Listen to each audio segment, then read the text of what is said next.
Hey everyone, welcome back to another Secrets and Analysis video for Star vs. the Force of Evil.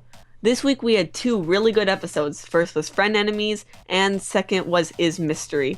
Now the first one, as it has seemingly been for a while, was not really plot heavy, and it was more just about the characters, character development in general. Then the second one was, dedicated to the plot. And of course, as usual, I have Michael with me. What up?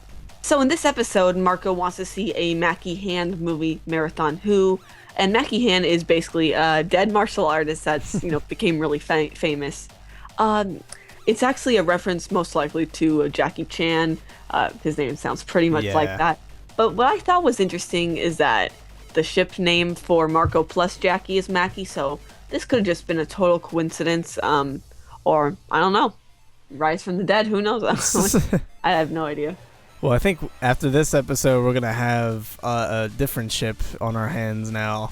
on the internet. Well, people are calling it the Bro TP, not Star and Marco was OTP. So That's extremely surprising. Oh yeah. Well, I feel like after this episode, there's gonna be tons think. of shippers of Stom and Stom, mom shippers. Mom shippers. Marco plus. Is there a Marco Tom name? Yes, I think it's Tom. Tarko. No, Tomko. I don't know. I have to look that up. Do some Tumblr research. It'll take a second. I'm just kidding. So yeah, and then basically in this, the tickets are sold out, which makes Marco really disappointed. But then all of a sudden, Tom comes in and says he has some tickets, and of course, Marco's interested, but Tom's not really his friend, so he's like, "What the heck?" But Marco reluctantly goes, and we see that Tom's carriage is really big, and Marco is still skeptical of Tom, but they kind of start to become friends, which only happens once he learns that Tom knows about Mackie Hand.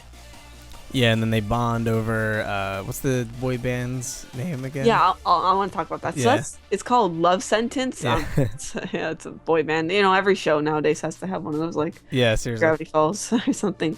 And it's funny because Marco says to Tom, "You have a signed picture of with him with Justin Dowers," which might be a reference to Justin Bieber, or just trying to make fun of that. Because it's funny because they even have a Canadian flag you can see below the picture. So I think that's where Justin Bieber's from. So that could be a reference to him, or maybe a lot of boy bands are from there in general. I don't really know. I was never into those. I don't think so. I think that's probably a reference to Justin Bieber, most likely. Okay. There you go. I know One Direction's like somewhere in Europe. So Tom and Marco have a lot of fun hanging out together, and then Marco loses track of time. But then when he remembers, Tom won't let him out. So Marco figures out why Tom did all this, so he could pass the anger management class after spending, all this a couple hours with the person he hated the most, which is really sad to see because I think Marco was kind of forgiving him for what he did, or they were, becoming closer as friends. Yeah, Marco clearly seemed hurt by the fact that he was like, oh, the person he hated the most. Like, he definitely seemed like he was finally bonding with Tom. And what was really interesting to me is that he was able to kick open that door. Yes. Which, like, I don't know if he's just getting that strong, which is, like, kind of incredible, or if that has something to do with the tentacle arm still being inside him getting, like, potentially more monster-like strength, maybe? I was like thinking that was really weird too, because it's like a huge lock. It wasn't just like some flimsy, just the door or anything. It was the lock too. So either he does do karate, so it might be that, but who knows really at this point. It could be. I mean, it'd be really cool if that was when he gets angry or something, the power from the monster hand arm comes in. Yeah, it could be. So as we saw, Marco storms out after kicking the door down, and they end up singing a duet, which is the first time we saw Marco sing. Yeah. And it was pretty good. I liked it. He's got a good voice. I was like cracking up laughing the entire time. It was so amazing. It's like, this is amazing. Yeah. Yeah. So funny. Mm-hmm. And then we see, probably because of the song, which is titled "A Little Too Late," Tom has a change of heart and resurrects Mackie Hand. And it's funny because Mackie doesn't know why they were dead. They say like, "Oh, I didn't know I was dead" or something. And the first time that this happened was with the horse from Tom's carriage. Yeah. Yeah, in Blood Moon Ball, I believe. So I guess that means, like, in this universe, when you die, you just cease to exist unless someone somehow resurrects you or whatever, and then even then you have no conscious awareness that you're actually dead. Which is weird because Mackingham pulled out a rib from his body, so is that just a thing he did back in the day? Like, what's going on here? I wouldn't doubt it, actually, because he died from one of his own stunts, so... I don't know. Yeah, and what I really find interesting is that Mackingham was in hell, so what did he do? Yeah, so either, like, that's just where everybody goes in this universe, or that's just, they just happened to do that instead of him falling from the sky or something. Yeah. I mean, Tom did summon him, so maybe that has something to do with it, like, if he was buried. It's probably not important. Yeah. So, Mackie beats up a bunch of guards, and in the end, while Tom and Marco still don't like each other, their relationship has perhaps slightly been improved. Yeah, I like them as friends. Mm-hmm. But, Tumblr, I'm sure, has something else to say about that. Do you think we'll ever learn more about Tom or his family?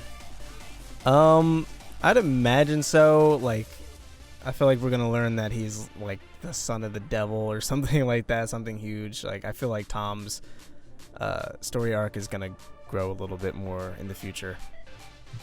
Yeah, he's starting to become a really interesting character, in my opinion. So I definitely want to learn more about his past, maybe his, if he has anybody he's related to that is alive or anything.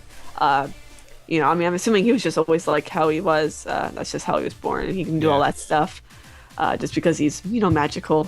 So I think that pretty much wraps up that episode. Amazing episode, especially for people that really like the character development episodes.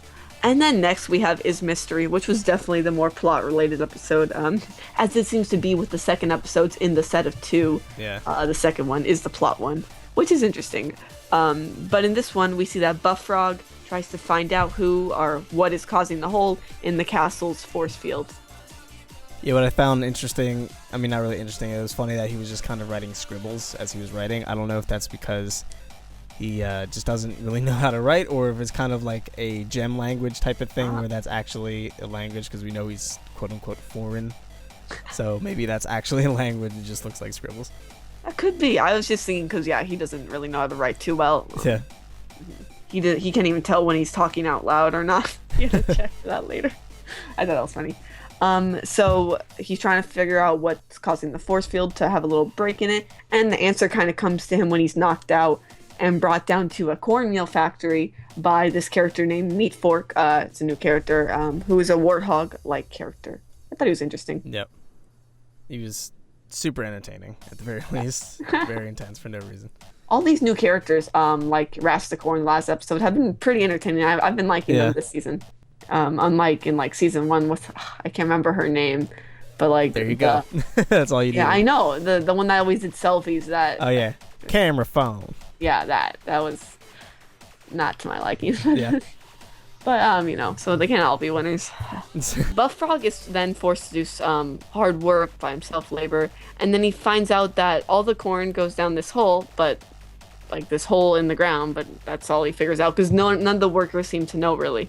So Buff Frog then escapes, but then he falls down this other hole, which leads to him kind of learning out what exactly happened. Yeah, and what was interesting, obviously we end up finding out who the boss is, but this little bat guy would prefer to pretty much end his life instead of meeting the boss, which says a lot about the character development of the boss that we find out. Yeah, definitely. That's something I noticed too, which we then learn is Ludo. That's a little bit later, but because first we see that maybe the mice or somebody has made a replica of the Mumin castle, and it is getting destroyed by the mice, which might be the plan of Ludo, which we soon learn is the head of this whole operation.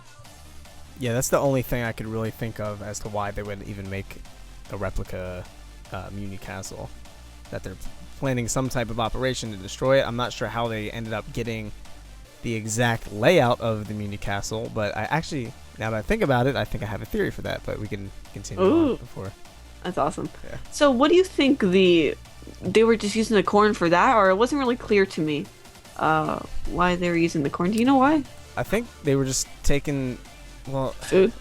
Yeah, I guess they're just making food, or I don't know. It's actually a pretty good question because I don't think we actually got a solid answer, did we? About the corn going down the hole. I didn't even think about that. I think it's possible that since human corn is like so, it's like such a delicacy. Maybe there's some type of magical element to it that we don't know about that they might be using it for potentially. Yeah, that could be possible. Yeah. Hopefully we get the answer to that, or if not, they were just taking corn because they wanted the corn. They're monsters, I guess. Why would they be grinding it though? That's the weird part. Yeah, for corn, maybe when they grind it and cook it, make cornbread. Yeah. And then it's magical cornbread. I don't know. So Ludo returns with his spider and eagle, and he seems to be talking to the wand a lot more, or it's communicating a lot more with him, and he seems to be kind of smarter, but also a bit crazier. Yeah, so he's a bit crazier, but he's still clearly kind of goofy. Like, he's still a little bit incompetent, like the wand just kind of blasted him into the wall. Obviously, he didn't mean to do that.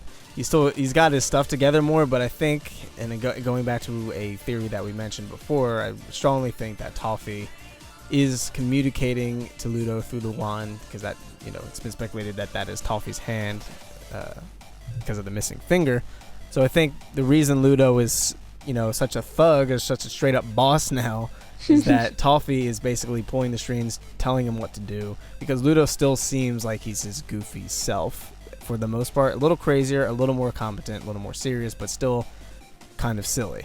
And I think that goes back to the Newman castle they were building, because like, how would they have an entire layout of the castle, like be able to form a whole model? So I think it's been, again, theorized that Toffee had some type of connection to the butterfly family. So it's possible that Toffee knows the entire layout of the castle and kind of was instructing Ludo on how to basically build a replica for their plan, whatever they're planning. And an interesting parallel to one of Toffee's lines, which he said in Storm the Castle, was he says to the chicken character, just swallow it, which Ludo later says in this episode, to swallow. What was it? Like, somebody eat Buff Frog? Buff Frog, yeah. Yeah, no. So, yeah, maybe the Toffee really is influencing Ludo via the wand. Yeah, I think that's more than likely the case. So Ludo has big plans, which the wand is telling him exactly what to do, and of course he's like following very loyally. But Buff Frog will have no part of this, and he knows he must warn Star, which is basically that's how the episode ends. He knows what he has to do. And, at least there's some advancement there with his character. Although I do wonder, do you think Buff Frog will have some bigger role coming down? Could be, yeah. I think, because he tossed around the idea of potentially working for Ludo only for his babies, like to kind of, help feed them. But I don't think he actually wants to. So that could create an interesting situation where, he warns Star and he's trying to help Star, but, maybe he's just out of money and he's just not making enough to, give the babies a healthy living situation. So maybe he actually ends up working for Ludo eventually for a while, and then is kind of conflicted because he doesn't actually want to and he wants to help Star. So I think something like that's possible, definitely. Yeah, definitely. So that pretty much wraps up what happened in that episode. I will note that there was no Star or Marco at all in this episode, which I think is a first, not even to see them at all. So that's interesting. I'm glad that they're kind of able to do that, because like some shows like Seniors is really tethered to Steven and his imagination. So I like it. I do like it occasionally when they go off and do go on other, focus on other characters for a while. Yeah, it's pretty cool. And we actually didn't really see much of Star at all in both of these sections, really. We saw Star a little bit in the beginning. She tied herself up in lights for some reason. But other than that, we didn't really see her after that. So that pretty much covers up those two episodes. Two great episodes again. Hopefully next week we see the same thing, because these episodes seem to be really good, and definitely renewing our interest in the show, because this show is just getting better and better, I think. And hopefully by the end of this season, will be some great finale that as the show has been leading up to slowly but surely. So thanks for watching, guys, and we'll see you next week. Later.